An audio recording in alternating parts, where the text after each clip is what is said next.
저기 앉으십시오. 하지 말고 앉으십시오.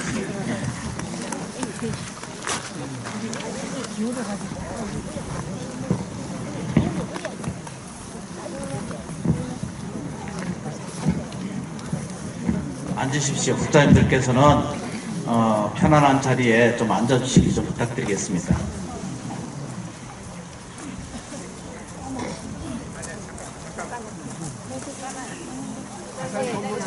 말씀 안 드렸습니까?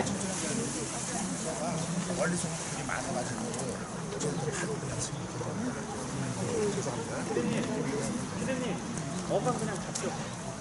어감 잡자고요? 네, 뒤에 너무 많이 왔다 갔다.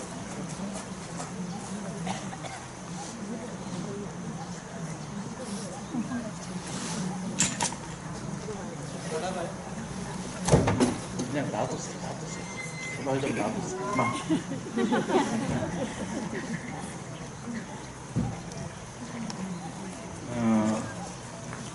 여기 좀 보십시오. 저도 자세히 보면 아직 괜찮은 데가 있습니다. 이제 준비하는 사람은 늘 모자르고 또 이렇게 하다 보면은 이제 착오점이 자꾸 이렇게 생기기 마련이거든요. 그래서 세상살이가 그래서 늘 준비해야 되고 늘 그 일들을 처리해야 가야 되고 일 처리를 통해서 우리가 성숙이라고 하는 그 배움을 얻어갈 수 있다라고 생각하거든요. 이번에 이제 잘 온 그런 과정 속에서 다음에는 더 좋은 법회로 만들어낼 수 있다고 생각합니다. 오늘 이렇게 영감을 준비해 주신 분께는 너무 죄송스럽습니다. 왜냐하면 소리가 너무 안 들려서 그 공연이 훌륭한 공연인데도 불구하고 이렇게 그 상세가 되거든요. 그래서 너무 죄송스럽게 생각을 합니다. 다음 기회에 다시 한번 청해서 저희 앰프를 잘 준비한 다음에 모시도록 하겠습니다. 오늘 저 영감으로 참여해 주시고 또 수고해 주시고 또 여기 합창단 그 불자 여러분들께 참여해 주시게 진심으로 감사 박수를 올립니다. 고맙습니다. 이제 본문해도 되나요? 네. 죄송스럽습니다만 지금부터 약 한 50분간 저랑 같이 좀 계셔야 됩니다. 미워도 다시 한번. 우선 이제 두 가지 법칙이 있습니다. 먼저 말씀드린 것처럼 먼저 깨달음의 비밀이라고 하는 본문으로 통해서 말씀을 드렸고요. 그 비밀이라고 하는 것이 이 사바세계의 모든 존재의 양식 속에 불성 생명체계가 깃들어 있다라고 하는 사실에 대한 깨달음. 이것이 이제 깨달음의 본질이라고 이렇게 표현할 수 있거든요. 그래서 거기에 이어서 보면은 이 사바세계의 모든 법칙이라고 하는 것이 딱 두 가지가 있다라고 여러 번 말씀을 드리고 있거든요. 그 법칙 하나가 에너지의 원천이 항상 현존해 있다라고 하는 사실입니다. 네, 기억이 나세요? 모든 생명은 에너지가 있고 그 에너지의 원천은 본래 현존돼 있다. 지금 현재 가지고 있다라고 하는 사실인 것입니다. 그런 것을 우리가 깨달음으로 접근하지 않으면 절대적으로 보지도 못하고 만지지도 못하고 사용하지도 못하고 누리지도 못하고 또 그것을 가지고 보다 높은 삶으로 승화시킬 수 있는 그런 과정을 갖지 못하게 됩니다. 서가세존께서는 그런 현실이 있다라고 하는 진정된 진리가 우리한테 깃들어 있다라고 하는 그런 가르침을 펴기 시작한 것이 서가세존이시거든요. 그 얘기는 다시 바꿔 설명드리면은 어떤 내용으로 찾아볼 수 있느냐 하면 불성 그 자체 안에 놀라운 에너지가 깃들어져 있다는 거예요.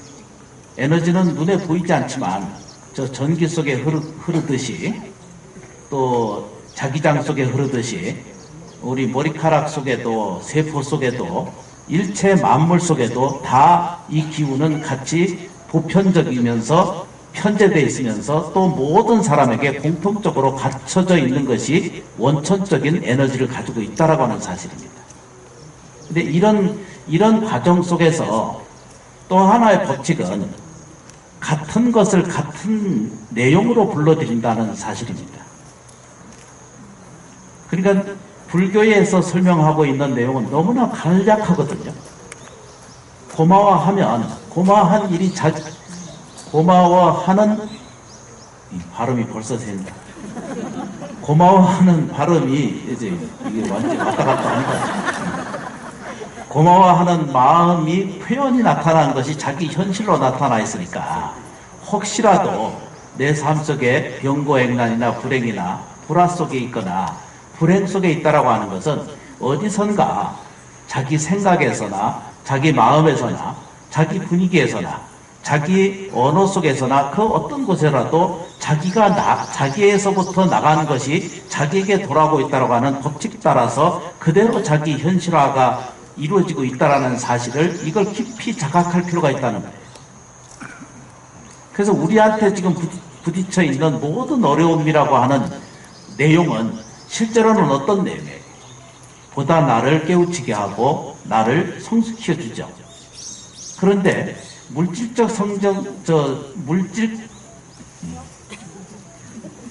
이게 이제 물을 안 줘서 그래요.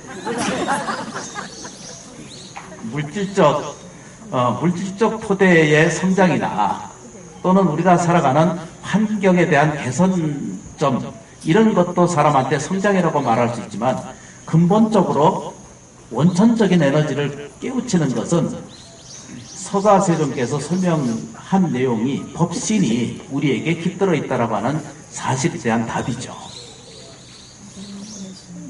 고맙습니다. 주는 사람이 최고예요. 뺏어가는 사람이 제일 싫어. 모든 과정이 그렇잖아요, 그죠? 줄 때는 그 무주상 보시를 하라 그랬거든요. 줄 때는 이유를 달지 말고 조건을 붙이지 말고 거기에 대한 대가를 생각하지 않게끔 이렇게 일으켜서 그 법을 설해야 하거든요. 그렇게 줘야 됩니다. 그런데 우리는 평생 살면서 평생 내가 무엇을 했다라고 하는 것에 대해서 끊임없이 주장하고 예경하고 끊임없이 적어야 되거든요. 그런 마음을 조금만 적어 놓으시고 오늘 입문 법회를 하는 이 개원 법회를 하는 과정 속에서라도 오늘 이 법회를 통해서 내 집이 내 가정이 극락세계의 집을 여는 것이다라고 이렇게 생각하는 마음 태도를 가지실 때 비로소 절집에 오늘 아미타사를 문을 여는 과정 속에서라도 우리 가정 내에 불보살님이 함께하는 극락정토의 집을 세우는 것이다라고 생각해도 다르지 않으리라고 생각이 됩니다. 같은 것은 같은 것을 불러들이기 때문에 누구를 원망하거나 누구를 불평하거나 누구를 미워할 이유가 전혀 없는 나를 발견하게 됩니다. 옛날에 아주 조선조 중기 때 욕심이 많은 사또님이 한 분 계셨거든요. 저보다 욕심이 조금 더 많으신 분이 한 분 계셨는데 어떻게 하든지 세금을 많이 불러들여서 어떻게 하든지 뺏고 어떻게 하든지 많이 가져가지고 창고에 곡간이라고 그러잖아요. 옛날 말로요. 너무나 많이 쌓아놨어요. 근데 갑자기 심장마비로 가시게 됐어요. 그래서 죽어서 눈을 뜨고 보니까 어떻게 큰 절처럼 생긴 곳에 들어가 봤어. 그랬더니 스님들도 계시고, 근데 아주 험악한 생긴, 사촌왕처럼 생긴, 우락부락한 저승사자 왕처럼 이런 분이 앉아 계신 분 앞에 끌려가게 됐어. 네가 왜 왔느냐 그러니까 저는 자다 왔습니다. 이러거든요. 얼굴 들어 저 좀 보십시다. 여러분들이 오늘 가실 때 네가 뭐 하다 왔나 이렇게 물을 때 뭐라고 대답하시겠어요?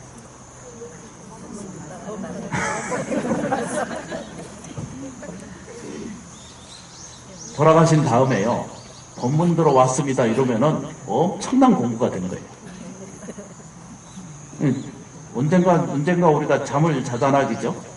근데 잠을 주무시면은 그게 꿈속이 자기 뜻대로 그게 조율이 돼요? 안 되거든요. 돌아가시면 그와 같이 이루어지게 됩니다. 일단 육체가 여러분들이 우리 불자님들께서 육체를 정신과 영혼과 분리가 딱 되시잖아요. 그러면 영혼 자체는 의지가 없으세요. 그래서 49제라고 하는 죄를 지내드려야 될 당위성이 그래서 출발이 됩니다. 우리가 현 의식에서는 먹고 싶으면 냉면 먹고 싶으면 냉면 먹잖아, 그죠? 냉면 차려주지 않으면 절대 냉면을 먹을 수가 없다는 거예요. 자손이거나 인연이거나 반연이 챙겨주지 않으면 그걸 먹을 수도 없어. 그러나 영혼은 먹을 수가 없잖아, 그죠? 그래서 보는 것으로 만족해요. 그래서 이게 이 식견이라고 그러거든요. 아주 옛날 말로 보는 것이 먹는 것이다 이러거든요. 그래서 먹는 것으로도 들여다보는 것만으로도 풍요로움이 생겨요. 죄라고 하는 것이 그런 뜻입니다. 49제는 돌아가시면은 자기 의지가 없습니다. 염라대왕 앞에 지금 왔습니다. 이 뭐하러 왔노? 이러면은 대답할 사람이 법문 듣다 왔습니다. 뚱땡이 스님 법문 듣다 왔습니다. 이렇게 할 정도도 굉장한 겁니다. 근데 일단 돌아가시면은 제정신이 없어요. 여기 부딪히고 저기 부딪히고 옛날 저 지옥세계의 과거, 현재, 미래를 왔다 갔다 하면서 뿌리 없는 부평투처럼 그렇게 왔다 갔다 하게 돼요. 왜 그런 줄 아세요? 그죠? 업력에 의해서 자기가 살아온 습관에 의해서 자기가 살아온 생각이 계속 깊어지면 깊어질수록 자기 삶에 대한 의식이 곧 자기화로 변해서 그 변화된 그 식이 끌려대는 대로 왔다 갔다 움직이게 되거든요. 하여튼 납득이 안 돼도 그냥 납득이를 좀 데려오시고 그래도 일단 그렇다 하고 일단 여기까지 그랬어야 되죠. 근데 누군가 물을 것입니다. 내가 육체와 영혼이 분리되잖아요. 그럼 누군가 물어요. 너 뭐 하다 왔노? 이렇게 묻잖아, 그죠? 저 서울 말로는 뭐 하러 오셨습니까? 이렇게 묻겠죠. 뭐라고 대답하실까요? 정현스님 법문 듣다 왔습니다. 근데요, 연습이 깊어지지 않으면 그 말이 생각이 안 납니다. 가보신 분한테 내가 물어봤거든요. 사람이 태어날 때도 제정신 없이 태어나거든요. 죽을 때도요. 불식간이다 이러거든요. 한 호흡간에 육체가 소멸돼 가는 과정을 겪게 되거든요. 그러니까 어떤 일이 생겨요? 우리가 알고 있는 시기라고 하는 것은 천천히 잘 먹고 잘 살다가 잘 주무시다가 그게 세상을 아이고 그래 아들 딸 낳고 세상 다 겪을 거 다 겪고 이제 내가 가야 되는구나 라고 이렇게 가면은 후회가 없거든요. 그러나 이제 몸이 아파서 쉬는 고통 하다 돌아가시거나 사고로 갑자기 죽어가시거나 그렇죠, 그죠? 그럴 때는 제정신이 없는 거예요. 영원히 정신 차릴 시간이 없을 정도로 혼란 그 자체, 그렇죠. 혼돈 속에 그대로 빠지게 되어 있습니다. 그 혼돈 속에서 내가 법문 듣다 왔습니다. 이럴 사람이 거의 없는 거예요. 지금 여기서 현재 지금 우리들 이 모습을 그대로 들여다보면요. 저게 영원 세계는 어디 따로 있나 이렇게 생각하시잖아요. 절대 그렇지 않습니다. 지금 있는 모습, 그대로의 모습, 허는 짓을 보면은 이 사람이 극락세계 갈 건지, 다음 생에 부유한 삶을 살 건지, 다음에 뭐죠? 행복한 삶을 살 건지가 자기 얼굴에 다 쓰고 다니거든요. 아니, 절 보셔야 돼. 왔다 갔다 해봤자 아무 소용없어요. 사람도요, 본문도 이렇게 같이 계속 보고 또 보전하기죠. 원래 저 스님이 미운 스님인데도 불교 TV라고 하는 위대한 매체를 통해서 자꾸 들여다보다 또 보다 또 보면은 은근히 미운 정도 듭니다. 아주 희한한 일이 생겨. 그러다 어쩌다 아이고 그래 그 스님 말씀이 맞는 것 같다 이러면은 지체 없이 이 누르는 거 아시지? 공양을 바로 하셔야 돼. 큰 마음의 감동이 일어나고 마음의 공덕이 들타시잖아요. 그러면 보시를 좀 할 필요가 있어요. 근데 법문 들을 때마다 누르면 어떻게 돼요? 월급을 감당을 못해. 한 달에 한 번, 많이 하면 2번, 그러면 딱 좋으세요. 사장님이나 국장님이 별로 안 좋아하는 멘트지만 보시도 자기 힘에 맞게끔 하셔야 돼요. 힘드는 일을 절대 만드시면 안 돼요. 억지로 못할 일을 한다라고 절대 하셔서 이게 뭐 적어놓고 오시잖아. 그 힘들어서 부담스러워서 못 써요. 공덕이 안 됩니다. 힘에 맞게끔 하셔야 돼요. 그 사람이 먹고 사는 것이 제 1번 아닙니까? 쌀이나 콩이나 이런 것은요, 뭘로 바꿀 수 없는 거잖아요. 놀이개나 장난감이나 또는 공산품이나 이런 거 하고는 바꿀 수 없는 물질이 우리가 곡물이라는 뜻이거든요. 왜냐하면 생명 그 자체를 유지할 수 있는 틀이니까. 그러니까 바꿀 수 있는 것도 있고 바꿀 수 없는 것도 있잖아요. 그죠? 생명하고는 바꿀 수 없는 겁니다. 그러면 반대로 보시면은요, 우리가 하루에 밥그릇 한 그릇을 먹지 않습니까? 그 밥은 뭐하고 연결되어 있어요? 내 생명하고 연결되어 있거든요. 내 세포의 신진대사의 움직임까지 연결되어 있거든요. 이제 들으셔야 돼요. 밥을 먹을 때 그 밥 먹는 것에 대해서 고맙게 여기고 감사해 여기고 그 공덕을 느끼는 사람이야말로 비로소 극락세계의 문을 여는 것과 똑같다는 뜻입니다. 이렇게 하나 둘씩 해가는 사람한테는 다시 거꾸로 법문을 하나 둘씩 충실하게 공부해가는 과정을 통해서 내가 어느 때 무슨 일이 있어서 내가 육체를 그만 바꿀 때에도 뭐라고 말할 수 있어요? 아, 내가 법문 듣다 왔습니다. 연불하다 왔습니다. 이렇게 말할 수 있는 영역이 들어차셔야 돼요. 좀 전에 사또님께서 이제 심장마비로 거룩하게 가셨잖아요. 가서 염라대왕 앞에 가셨어. 염라대왕이 물었어. 네 뭐 하다 왔노? 이러니까 부자 되다 왔습니다. 이랬거든요. 뭔 부자가 있노? 이렇게 물어봤거든. 그래서 이제 사령을 시켜서 저축 곳간이 있으시거든요. 누군가가 사람 하나하나가 세상에 태어날 때는 영원세계에 저승세계에 곳간, 그러니까 창고를, 보배 창고를 하나씩은 다 같이 태어나게 돼 있거든요. 근데 사령을 시켜서 찾아보니까 텅텅 비었어.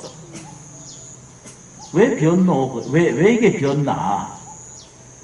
이거 부자라고 얘기하더니 왜 너는 재산이 하나도 없나? 분명히 이게 네 이름으로 되어 있는 곳간인데 왜 재물이 하나도 없나? 이렇게 물어요. 네, 큰일 났다. 여기 시계가 없네. 아, 이거 이런 같은 기적 같은 일이 일어났어. 이러다가 내가 2시간 이상 하고 앉아있으면 어떡해. 감독님 큰일 날 뻔했죠. 진짜 발견했어요. 뭔 얘기인지 모른다.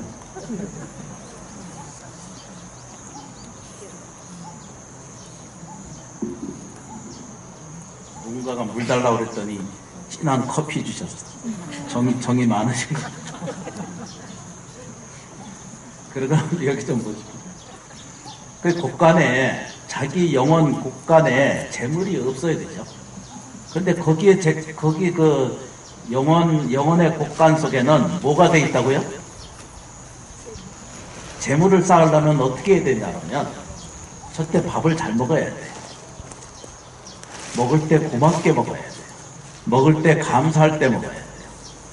그리고 그 밥 먹고, 옛날 얘기로는 그 밥 먹고, 사람 같은 짓 하라고 쌀이 세상에 태어났다 그러거든요.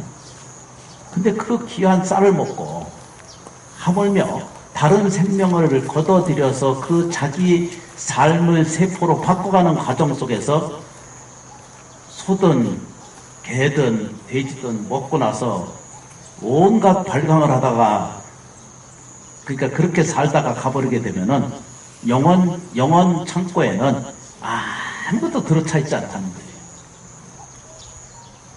거예요. 누가 뚝딱이가 그렇다고 그러네. 저희가 살면서요, 꼭 기억해 두셔야 돼요.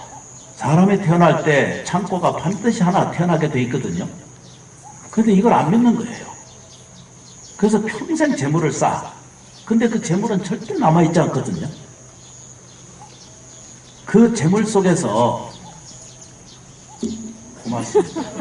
스님이 여기 와 살아야 되겠다. 그 재물을 가지고 있는, 근데 이게 참 큰일 났네. 이게 몇 시에 시작했는지를 모르겠어. 시계를 보면 뭔 뜻이 있나? 어? 10분에 했어요? 20분에? 이래서 항상 오해가 생겨. 20분 됐으면은 6시 55분에 시작했어요? 맞구나. 제가 오늘 원고도 본래 안 들고 다니지만, 그래도 챙겨서 듣기 다니려고 애를 쓰거든요. 공부했다는 흔적을 좀 내려고. 그러니까 아예 그냥 깽이 아무것도 없어, 지금. 여기 좀 보세요. 저희가 태어날 때 반드시 자기 창고가 있다는 뜻입니다. 그 창고는 남에게 선행을 하거나, 남에게 행복을 나눠주거나, 남에게 기쁨을 주거나, 남에게, 가족에게 사랑을 나눠주거나, 신뢰를 가르쳐주거나, 믿음을 가르쳐주는 그런 태도에서 출발할 때 비로소 자기 창고에 공동력이라는 게 들어차게 됩니다. 그래서 빌었어. 갑자기 후회가 되면서 남한테 엄청나게 뺏었거든. 사또 살면서 세금도 많이 들어들고 차갑게 했고. 그래서 저는 이 본문을 들으면서 이렇게 느꼈어요. 주지 살면서 독한 짓은 하지 말아야 되겠다. 내가 어쩌다가 스님이 돼가지고 어쩌다 주지 살면서 남에게 고약한 짓은 하지 말아야 되겠다. 주지 삶은요, 주지의 삶은 일체 중생을 위해서, 불자님들을 위해서 헌신하고 공양하고 베푸는 일에 주력해야 되거든요. 근데 그걸 제껴놓고 딴짓을 하고 앉았으면은 주지를 왜 했을까요? 그 삼보 정제를 가지고 자기를 위해서 살거나 자기 삶에 대한 방편을 살아버리고 자기 이익과 유익을 위해서 자기를 살아버린다면은 이 사람한테는 영혼의 창고에 아무것도 없다는 거예요. 거꾸로 얘기하면 수행 아니라 수행하라비를 해도 이 사람한테는 재물이 없는 거예요. 저희가 살면서 똑같은 삶을 살아요. 우리가 남의 집 일을 하거나 또는 내 가정의 일을 하거나 내가 어머니로서의 그 역할을 다 하고 있는가? 내가 주부로서의 그 역할을 다 하고 있는가? 일하는 터에서 일터에서 자기의 그 목을 다 하고 있는가? 내가 이 일을 감당하면서 짜증 부리고 화내고 불평을 일으키고 드러내면서 생활을 해가고 있다면 결국 내 삶은 뭐죠? 그 끄트머리에 염라대왕을 만나는 그 순간, 다시 바꿔 얘기하면 육체와 영혼이 분리될 그 순간에 이미 나는 마이너스 인생으로 돼 있다는 거예요. 마이너스 영혼밖에 없다는 거예요. 그러면 이렇게 가난한 영혼은 구제가 안 됩니다. 현실에 아무것도 쌓으면 안 돼요. 그런데 그 쌓은 것이 정당하게 쌓고 정당하게 받아들이고 정당하게 사용할 줄 아는 당당한 부처님 가르침대로 살기를 원해야 하거든요. 근데 오히려 어디서 조금 얻으면은 그것은 천하의 복이라고 생각을 하는 거예요. 나는 막 정말 안타까운 일들이 세상에 너무 많은 거죠. 큰일이든 적은 절이든 법회하면은 스님들이 막 수십 명씩 옵니다. 청하지 않아도 오고 뭐 때문에 왔겠어요? 삶을 살아가는 과정이 너무나 딱하고 너무나 저도 저 자신을 구제하지 못하고 있는데 공동력이라는 것은 저는 그렇게 생각이 들거든요. 그래서 변사또께서 사정사정했어요. 어떻게 하면은 내가 아직 죽을 때가 안 된 것 같은데 한 번만 살려달라고 빌었어. 그럼 너 어디 가서 좀 빌려올 수 있나 이렇게 물어봤어. 현실에서는 돈을 빌려올 수 있잖아요, 그죠? 그래도 빚은 빚이죠, 그죠? 그래서 주변을 다 뒤져봤어. 다른 그 영혼의 창고를 다 뒤져보니까 이름이 있는데 거기 영혼의 창고, 그 재물 창고에 빛이 푸쩍푸쩍 나는 데가 하나 있어. 그게 역사 안에 그 우리 안에 김봉래라고 하는 그 부인이 있는데 처녀인데 아직 처녀인데도 불구하고 영혼의 창고에는 거기 막 금빛이 나는 거예요. 그래서 그분한테 그 좀 빌렸어. 거기에서 재물을 빌려다가 이렇게 태어났어. 다시 이제 지상으로 이렇게 보내줬어. 끌고 가다가 갑자기 이게 떨어지는 것을 낭떠러지기라고 그러잖아요, 그죠? 거기서 갑자기 확 밀어버려. 그래서 으악 하고 이렇게 태어나. 이걸 보고 우리는 뭐라고 그래요, 그죠? 가위 눌린다 이러잖아, 그죠? 과일랑 같이 안 주무셔서 아직 모르시지, 이제.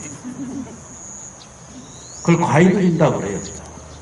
근데 이분은 분명히 죽었어요.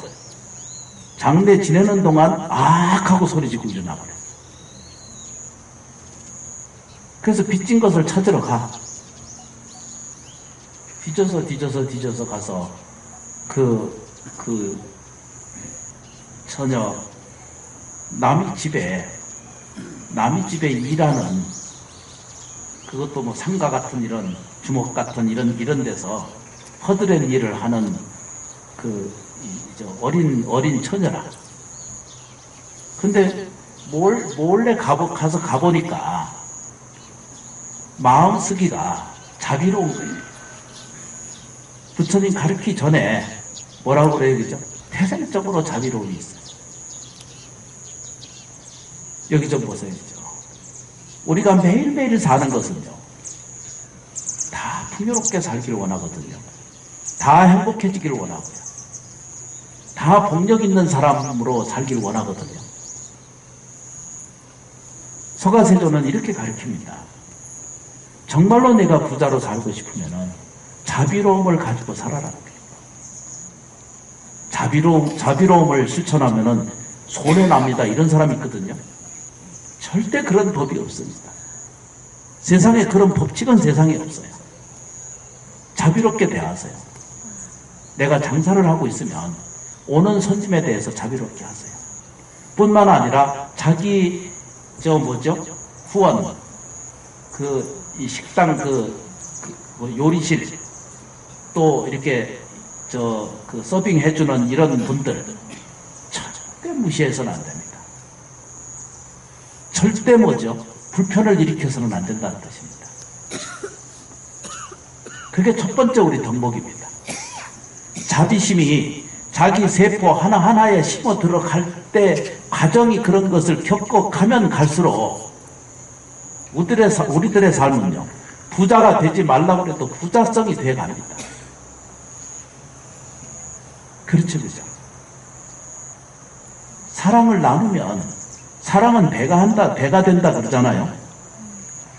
기뻐하는 것도 나눠드리면 됩니다. 그걸 나 먼저가 아니고 당신 먼저부터 시작하는 마음의 태도를 가지면은 자기도 모르는 사이에 정말 부자가 돼갑니다. 그 스님 얘기는 극락세계 얘기고 죽은 다음의 얘기죠. 이러잖아요, 그죠? 그런 반문이 바로 생각할 수 있습니다. 현실이 어떤데요? 이러거든요. 현실은 차갑고 무섭다고 얘기할 수 있습니다.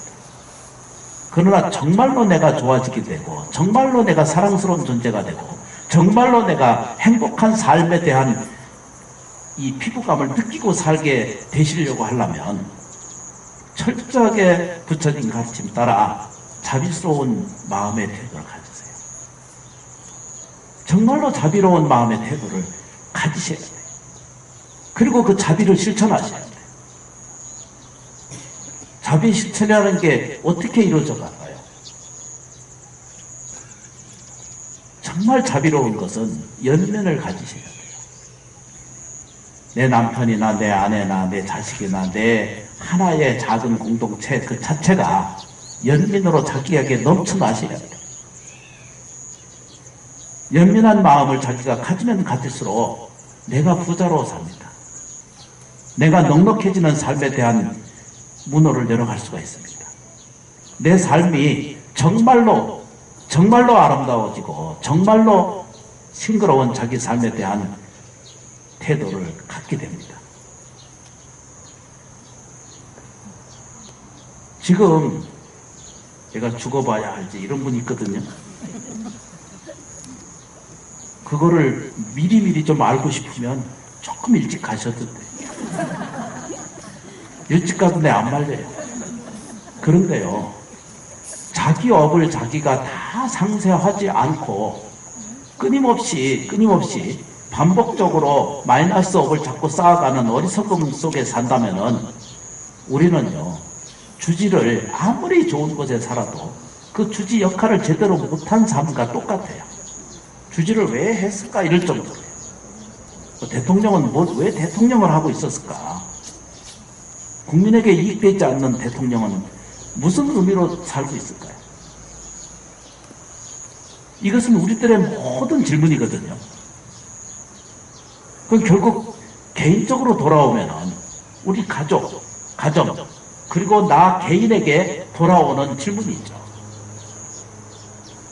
아까 염라대왕이 물었잖아요. 너 지금 뭐 하고 있노? 이 얘기잖아요, 그죠? 뭔 얘기인지 그 얘기가 그 얘기인지 아닌가 보다. 여기 좀 보세요. 지금 그 질문이거든요. 나는 지금 뭘 하고 있습니까? 나는 자비로운 존재입니까? 나는 이 세상에 대해서 사랑스러운 존재입니까?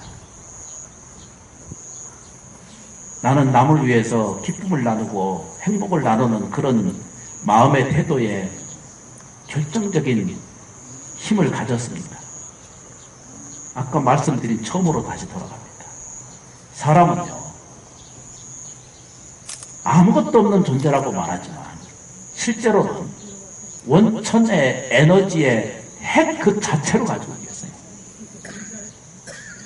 양자 분자를 헤아리기 전에 이미 놀라운 생명의 원동력을 그대로 가지고 계신 거예요. 이걸 자각하기 시작하는 거예요. 내가 시시한 존재가 아니라 내가 쉽게 세상에서 무너져 버린 그런 헛개기 같은 존재가 아니라 내 삶 속에서 분명히 뭐죠? 살아 움직이는 생명력을 가지고 있다는 거예요.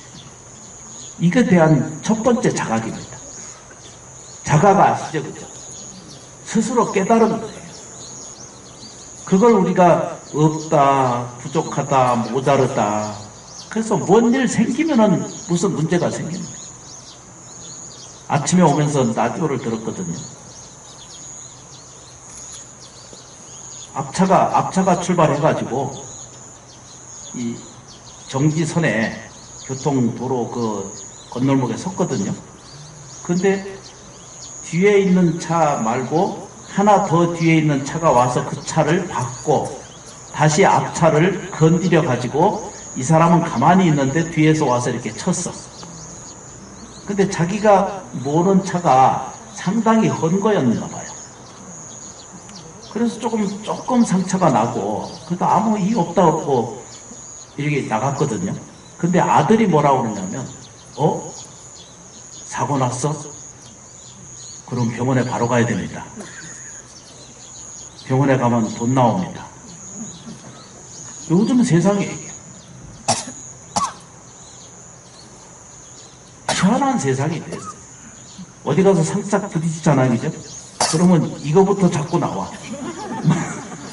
문 내리면은 목을 잡든지 허리를 잡든지 나와. 근데 세상에요, 가장 바람직한 일이 뭐예요? 공짜를 가지면 공짜의 대가가 생깁니다. 힘에 맞지 않는 거. 우리가 불교를 공부하는 건 뭐죠? 복을 쌓는 거거든요. 복을 닦고 지혜를 닦는 거거든요. 그러니까 복력을 복그릇을 점점 키워가는 과정이 불교 수행이다라고 말하고, 그 불교인들의 기도의 방식이거든요. 연불을 하면 할수록 지혜로움이 더 생기고, 그 지혜로움을 통해서 가장 정상적인, 가장 떳떳하고 가장 정당한 그런 수익을 통해서 진정한 삶에 대한 부를 얻을 수 있을 것입니다. 다 어렵다고 얘기를 합니다. 그러나 신빈이 시시빈이라고 했잖아요, 그죠? 몸이 가난한 것은 가난한 것이 아니고, 마음이 가난한 것은 그것이 비로소 가난합니다, 이러거든요. 저희가 사는 세계는 무엇으로 가득 차 있어요? 원천 에너지가 함께하는 생명력을 가진 그런 존재라는 거예요. 이것은 누구에게나 똑같이 보편적으로 열려져 있다는 거예요. 그 불교에서는 그걸 법신이라고 말하고, 정확하게는 불성세계다라고 이렇게 표현합니다. 이 불성을 불러들이는 모든 에너지, 불러들이는 힘의 원인은 조건이 딱 하나, 마음이 이 모든 것을 불러들인다는 것입니다. 철저하게 불교는 마음 세계를 가르치고 있거든요. 내 마음이 내 현실을 만들어줍니다. 철저하게 자기 마음을 감사한 것으로 채우세요. 그걸 그냥 처음에 안 될 때는 입으로라도 자꾸 하셔야 돼요. 감사합니다, 감사합니다, 감사합니다. 이렇게 붙이셔야 돼요. 시간 나면 감사합니다, 감사합니다. 이렇게 하세요. 그냥 불자니까 어떻게 해야 되죠? 여기는 아미타사잖아요. 아미타사식은 아미타불을 부르고 진정으로 감사합니다 하시면 됩니다. 그게 한 번을 해도 좋고 108번을 해도 좋고, 진심으로 감사한 마음을 불러일으킬 때는 자기도 모르는 사이에 원천 에너지 세계에서는 무엇을 불러다 줘요? 부르는 대로 그 놀라운 영향력이, 그걸 불교식으로 어떻게 한다고요?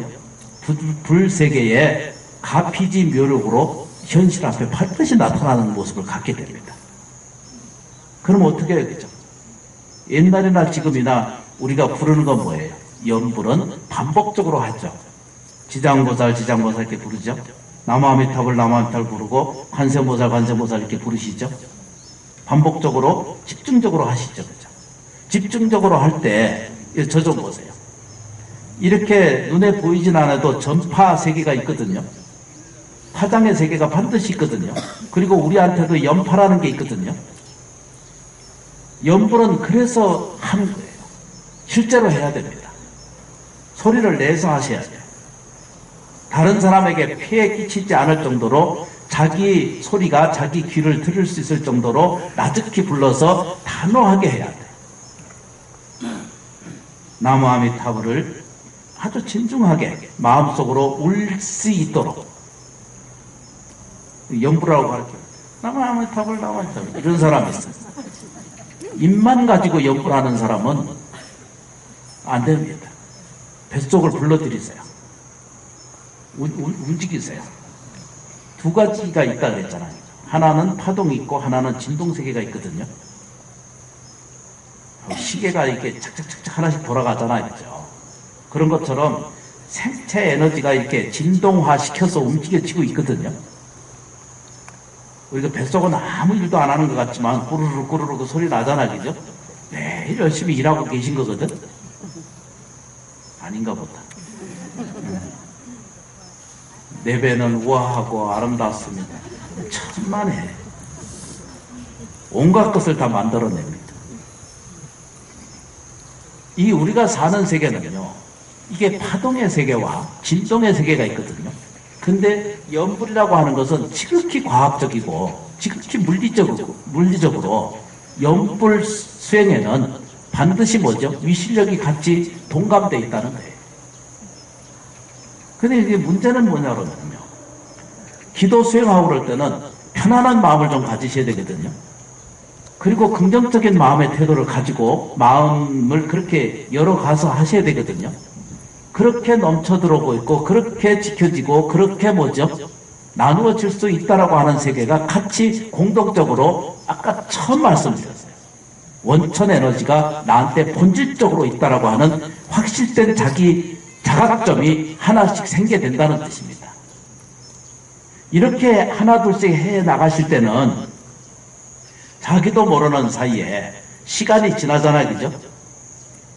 자기도 모르는 사이에 남한테 뺏기고 빌리고 달라고 하고 안 준다고 그러고 모자른다고 그러고 이렇게 하는 인생은요. 평생 가난합니다. 평생 허덕이게 됩니다.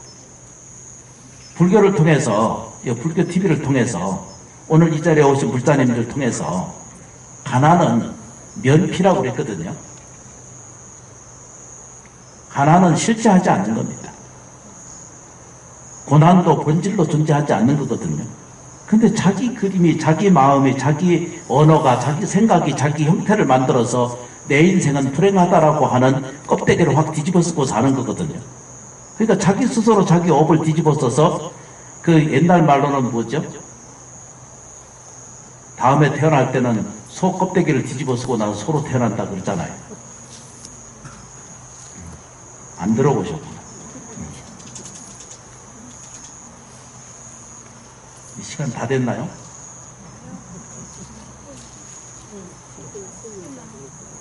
오늘 막 엄청나게 오래 했는데도 이렇게 시간이 안 가. 앉혀 놔두고 너무 죄송스럽다. 여기 좀 보세요.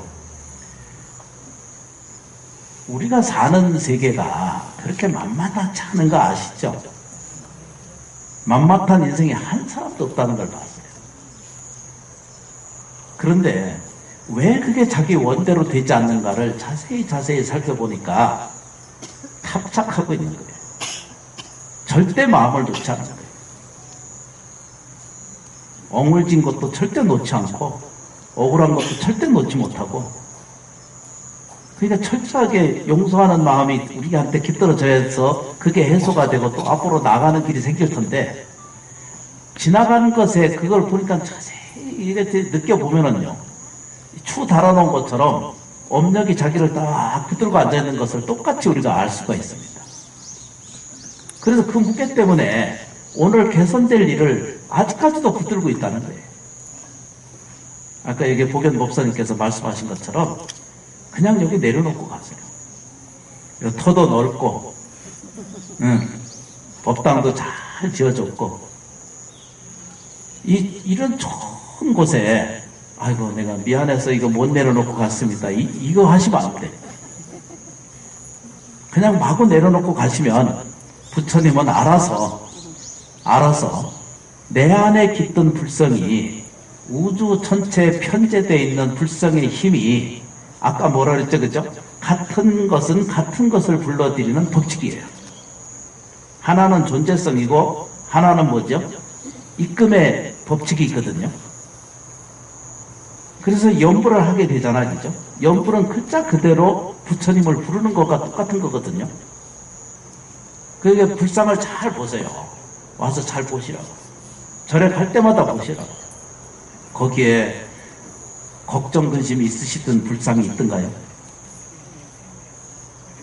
있어요? 찡그린 불상을 난 본 적이 없고요.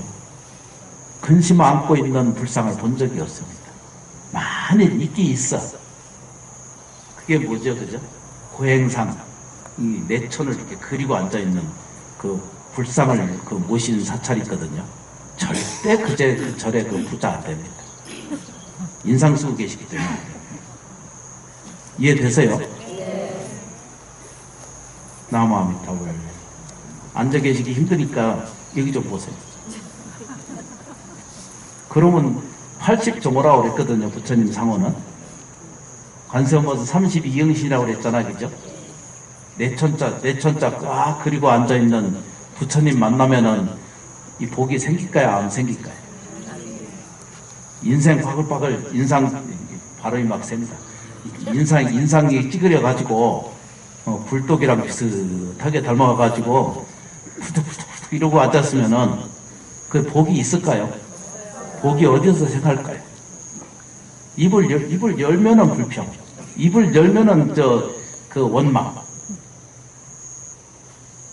많은 사람을 겪고, 많은 사람을 만나고, 많은 사람들을 상담하고, 이 도출된 결론입니다. 부자 되려면 인상 펴야 돼요. 저도 요즘 열심히 뭐죠? 아이크림 바르고, 이거 뭐죠? 응? 아, 선크림 오늘 발라야 되는데 못 바르고 있어요. 그런데 이제 안으로 이게 밖으로 드러나게 돼 있어요. 마음 편하게 사셔야 돼요. 불상을 들여다보면은요, 저 얼굴이 내 얼굴이라고 내가 여러 번 말씀을 드렸거든요. 불상을 대하는 태도는요, 저 모습이 내 모습인 줄 알아야 되는데, 저분은 거룩하고 나는 이게 뭐죠? 어려운 존재라고 이렇게 느끼지 않으셔야 된다는 거예요. 저 부처님이면 내 안에도 부처가 있다는 거예요. 원만하고 완전한 생명 그 자체가 깃들어 있다는 것입니다. 원만하고 완전한 불성 그 자체가 깃들어 계시다는 것입니다. 이런 자각점이 하나둘 커져가는 과정 속에서 자기도 모르는 사이에 곤란과 어려움이나 장애로운 것은 점점 덜 만나게 되어 있습니다. 그리고 나서 발언하는 대로 오는 대로 계속 하나씩 좋은 일들이 눈에 띄기 시작하세요. 많은 사람들이 조금 좋아지면은 그게 전부 자기가 한 줄 알아요. 스님들도 법문하면은 자기가 법문한 줄 알아. 절대 아니거든요. 저는 서가세존이 가르쳐준 내용을 대신해서 다시 설명할 뿐이지 제가 하는 게 아무것도 없는 걸 봤어요.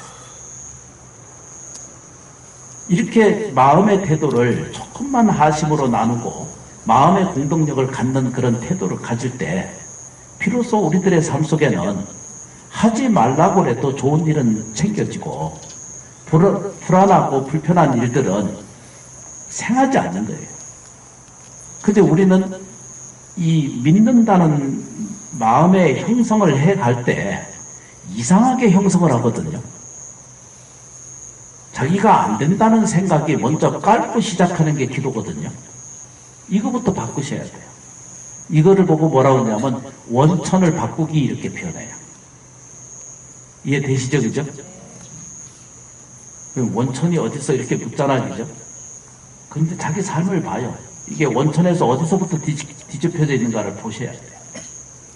내가 가난하거나, 내가 불행하거나, 내가 원하는 일들이 성취가 안 되고 있거나, 내가 불안하거나, 어두운 삶을 살아가고 있다면은, 원천 바탕이, 이게 아직 확인이 안 된 상태예요. 그걸 부처님 믿는 마음으로 하나둘씩 찾아갈 필요가 있다는 뜻입니다.